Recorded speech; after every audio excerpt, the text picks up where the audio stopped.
জান, সরে দাঁড়াও, দেখতে পাচ্ছি না তো। মেয়েটি কিছুই বলল না, শুধু ঠোঁটের কোণে মৃদু হাসি। জুয়েল আবারও বলল, ডেইজি, লক্ষ্মী মেয়ে, সরে দাঁড়াও। ইন্টারেস্টিং জিনিসটাই দেখতে পাচ্ছি না। এবার মেয়েটি আদর মাখা মধুর কণ্ঠে বলল, সিনেমাটি কি তোমার কাছে আমার চেয়েও ইন্টারেস্টিং? এ কথা শুনে দুষ্টু হেসে মেয়েটির তোয়ালে ধরে টান দিল জুয়েল। তোয়ালে খুলে পড়তেই লজ্জায় জুয়েলের বুকে ঝাঁপিয়ে পড়ল মেয়েটি। জুয়েলও মেয়েটিকে জড়িয়ে ধরে আদর করতে লাগলো। আর এই দৃশ্য দেখে জ্ঞান হারাল ইফা। ওর জ্ঞান ফিরল দুপুর 12টা। এতই দুর্বল, কিছুতেই উঠতে পারলো না বিছানা থেকে। খুব কষ্ট করে উঠে প্রথমেই খেলো এক গ্লাস পানি। ওর মনে ছিল না কালকের রাতে কি দেখেছে। কিছুক্ষণ পর মনে পড়লো জুয়েলের কথা। ঘৃণায় ঘিন ঘিন করে উঠল গাটা। বিষিয়ে গেছে মন। ইফা সিদ্ধান্ত নিল আত্মহত্যা করবে। এভাবে বেঁচে থাকার চেয়ে মরে যাওয়া অনেক ভালো। চোখ মুছতে মুছতে ছাদে উঠবে বলে সিঁড়ি বেয়ে উঠল ইফা। কিন্তু ছাদের দরজা ঝুলছে বড় এক মস্ত তালা। ওটার উপর মাকড়সার জাল। দেখলে মনে হয় যেন বহুদিন ধরে এই তালা ঝুলছে। কিন্তু কে তুমি, মা? হঠাৎ পিছন থেকে জানতে চাইল এক মহিলা। সিঁড়িতে এক ভদ্রমহিলা দাঁড়িয়ে। দেখল ইফা। আমি ইফা, 10 তলার ডান পাশের ফ্ল্যাটে থাকি। ও আচ্ছা, দিনের বেলা কি ছাদের দরজা বন্ধ থাকে আন্টি? মহিলাটি বলল, হ্যাঁ, দিনে রাতে সবসময় তালা বন্ধ থাকে। দেখছো না তালার কি দশা হয়েছে? এই কথা শুনে মাথা ঘুরে উঠল ইফার। পড়ে যাবে এমন সময় ধরল মহিলা। তার বাসা 12 তলায়। নিয়ে গেল ইফাকে নিজের ফ্ল্যাটে। ঠান্ডা পানি খেতে দিল ওকে। ঢকঢক করে পানি খেলো ইফা।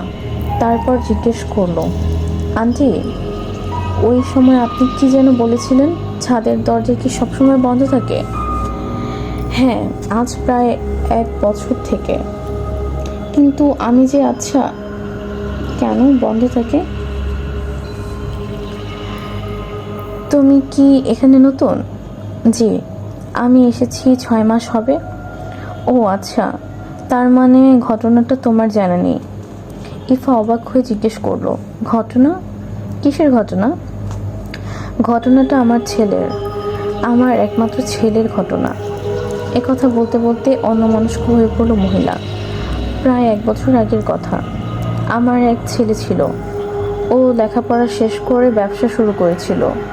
পরিবার বলতে আমি, আমার এক ছেলে আর এক মেয়ে।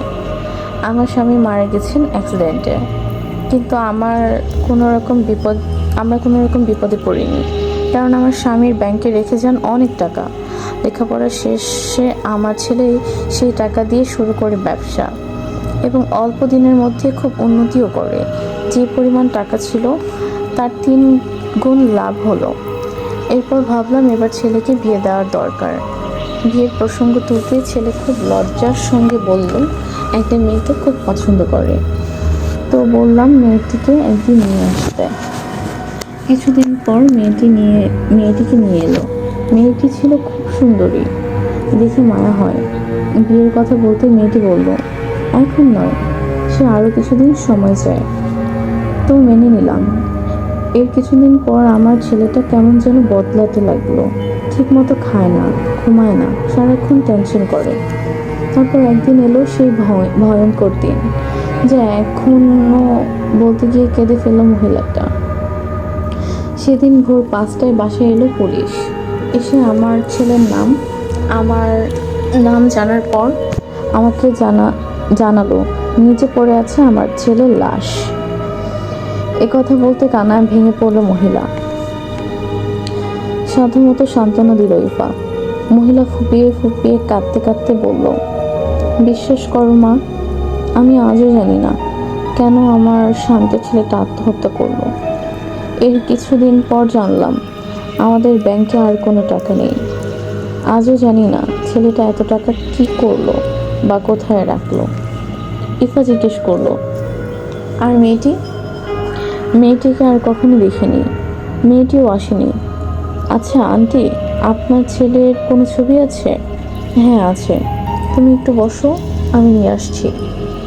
কিছুক্ষণ পর ছেলেটির ছবি নিয়ে এলো মহিলা। সেই ছবি দেখতেই কেঁপে কেঁপে উঠল ইফা। চমকে গিয়ে ভাবলো, আশ্চর্য, আমি কি দেখছি? এসব কি হচ্ছে আমার সাথে? আমাকে এসব কি শুনতে হচ্ছে? এ কি আমার কোনো দুঃস্বপ্ন? এ কি বাস্তব না অবাস্তব? ভেবে কিছুই কুল করতে পারছে না ইফা। ভয়ে ভয়ে জিজ্ঞাসা করলো, আন্টি, আপনার ছেলের নাম কি? মহিলা বলল, আমার ছেলের নাম পলাশ। শীতের সন্ধ্যা, কুয়াশায় ঢাকা চারদিক। বারান্দায় বসে আছে ইফা। এখন আর কিছু ভাবছে না, ভাবতে ভাবতে ক্লান্ত। ভাবনাগুলোর কোনো যুক্তি নেই। সে বাস্তবে যা দেখেছে তাতে বাস্তবতার কোনো চিহ্নও নেই। মানে যেসব প্রশ্ন তৈরি হচ্ছে সেগুলোর কোনো বাস্তব জবাব নেই। যা কিছু এখন দৃশ্য তা অদৃশ্য, আবার যা কিছু অদৃশ্য তা এখন দৃশ্য। বাস্তব আর অবাস্তবের মাঝে পাকিয়ে গেছে জট। যে পলাশকে চিনত সে ছিল এক পৃথিবীর বাসিন্দা, কিন্তু সে এখন মৃত। এই পৃথিবী যে পলাশকে চিনত সে মৃত, কিন্তু ইফার কাছে যে দৃশ্যমান, পলাশ কাছে এসেছে, ভালোবেসেছে, কিন্তু সে তো মৃত। তাহলে ইফা ভাবছে, শুনেছি যারা আত্মহত্যা করে অতৃপ্ত হয়ে পৃথিবীতে ঘোরে তাদের আত্মহত্যা করেছে পলাশও। ওর অতৃপ্ত আত্মা এলো কেন আমার কাছে? এর সঙ্গে আমি জড়িত কিভাবে? পলাশ আত্মহত্যা করলো কেন? সে আমাকে কখনো তার জীবন সম্পর্কে বলেনি। ও কি আসলেই কোনো অতৃপ্ত আত্মা, নাকি সবকিছু আমার দুঃস্বপ্ন? কলিং বেলের আওয়াজে বাস্তবে ফিরল ইফা। দরজা খুলে দেখলো দাঁড়িয়ে আছে জুয়েল। বাসায় ঢুকতে ঢুকতে প্রশ্ন করলো, কেমন আছো? নিশ্চয়ই রাগ করে আছো আমার উপর? ঘৃণায় শরীর ঘিন ঘিন করে উঠল ইফার। কোনো জবাব দিল না, কিন্তু এসব লক্ষ্য করলো না জুয়েল। বলেই যাচ্ছে, কি যে করব বলো, কাজের এত চাপ, তোমাকে ঠিক মতো ফোনও করতে পারিনি, জানি সেই জন্য তুমি রাগ করে আছো। কথাগুলো বলেই ফ্রেশ হওয়ার জন্য বাথরুমে ঢুকলো জুয়েল। বিছানায় মাথা নিচু করে বসে আছে ইফা। বাথরুম থেকে বেরিয়ে ইফাকে খেয়াল করলো জুয়েল। ওর পাশে গিয়ে বসলো সে। হাত ধরতে চাইলে সরিয়ে দিল ইফা। খুব অবাক হয়ে জানতে চাইল জুয়েল, ইফা কি হয়েছে তোমার? কেন এমন করছো? তার আগে বলো, তুমি এমন কেন করলে আমার সাথে? কান্না জড়ানো কণ্ঠে জানতে চাইল ইফা। কি করলাম তোমার সাথে? জুয়েল উদ্বিগ্ন। এই যে তুমি আমাকে একদম ভুলে গেলে। ও এই কথা। হাসতে হাসতে ইফাকে জড়িয়ে ধরল জুয়েল। এবার বাধা দিল না ইফা, তবে ঘৃণা এলো বমি। জুয়েল আদর মাখানো কণ্ঠে বলল, লক্ষ্মী সোনা, প্লিজ রাগ করো না। এই যে আমি এসে গেছি, আর কখনো তোমাকে ফেলে যাব না। হ্যাঁ, আর তোমাকে যেতে দেব না, বলল ইফা। রাতে খুব তাড়াতাড়ি শুয়ে পড়ল ওরা।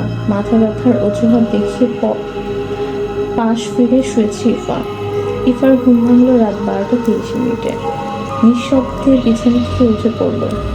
দরজা খুলে সম্মোহিতের মতো চলল ছাদে। আজও খোলা ছাদের দরজা। ইফা সোজা চলেছে পানির ট্যাঙ্কের দিকে। হ্যাঁ, প্রথম দিনের মতো আজও রেলিংয়ে শুয়ে আছে পলাশ। ওর পাশে গিয়ে দাঁড়ালো ইফা। এসো ইফা, তোমার জন্য অপেক্ষা ছিলাম। উঠে বসলো পলাশের নীল চোখ দেখলো ইফা। অপূর্ব নীল চোখে হাজারো রহস্যের খেলা। পলাশের ঠোঁটের কোণে অদ্ভুত হাসি। ইফার চোখেও হাজারো প্রশ্ন।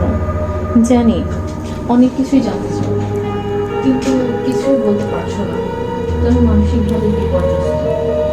এখন একটা দৃশ্য দেখবে তুমি, ছবিটা থেকে হয়তো পেতেও পারো তোমার প্রশ্নের জবাব।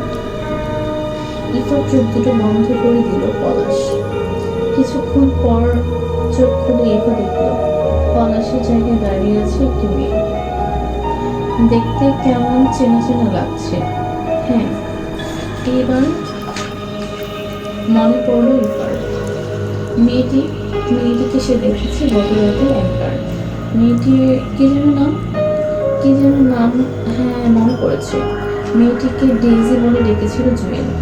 মেয়েটির পিছনে এসে দাঁড়িয়েছে পলাশ। মেয়েটিকে দেখেছে অত্যন্ত শান্ত, কিন্তু খুবই অস্থির। পলাশ খুব আকুল হয়ে মেয়েটিকে প্রশ্ন করলো, কেন তুমি আমার সাথে প্রতারণা করলে? মেয়েটি বলল, প্রতারণা? কি করেছে? এই আমি? অসম্ভব, এখনো মিথ্যা বলছো। ডেইজি, ছি, আমি কখনো কল্পনা করিনি তোমাকে অন্য এক পুরুষের সাথে বিশ্রী অবস্থায় দেখব। দেখো পলাশ, তুমি যাকে অন্য পুরুষ বলছো সে আমার ভালোবাসার মানুষ। তবে আমি কি? তবে কেন ভালোবাসার অভিনয় করলে? বলো, জবাব দাও। রাগী কণ্ঠে জানতে চাইল পলাশ। ডেইজি হাসতে লাগলো। সে হাসি যেন গায়ে আগুন ধরে দিল পলাশের। সামনে বেয়ে ডেইজির গলা টিপে ধরল। তুমি আমার ব্যাংকে যত টাকা পয়সা ছিল সব মিথ্যা কথা বলে হাতিয়ে নিয়েছ। তার চেয়েও বড় কষ্টের বিষয়, তুমি ভালোবাসার অভিনয় করে ভেঙে দিয়েছ আমার মন। তুমি চুরমার করেছ আমার হৃদয়টা। আমি তোমাকে ছাড়ব না। জেদের সুরে বলছে পলাশ। হঠাৎ দৃশ্যপটে এলো তৃতীয় এক লোক। পেছন থেকে দেখেও ইফা ঠিক চিনল না মানুষটাকে। কয়েক সেকেন্ড পর বুঝলো মানুষটা তার স্বামী জুয়েল। জুয়েল, সে এখানে কি করছে? ডেইজির ভালোবাসার মানুষটা সে। জুয়েল, দাঁড়িয়ে আছে জুয়েল, হাতে সিগারেট। খুব শান্ত দেখাচ্ছে তাকেও। মনে হচ্ছে যেন জানতো এখানে কি ঘটেছে। হাতের সিগারেটটা ফেলে দিয়ে বলল জুয়েল,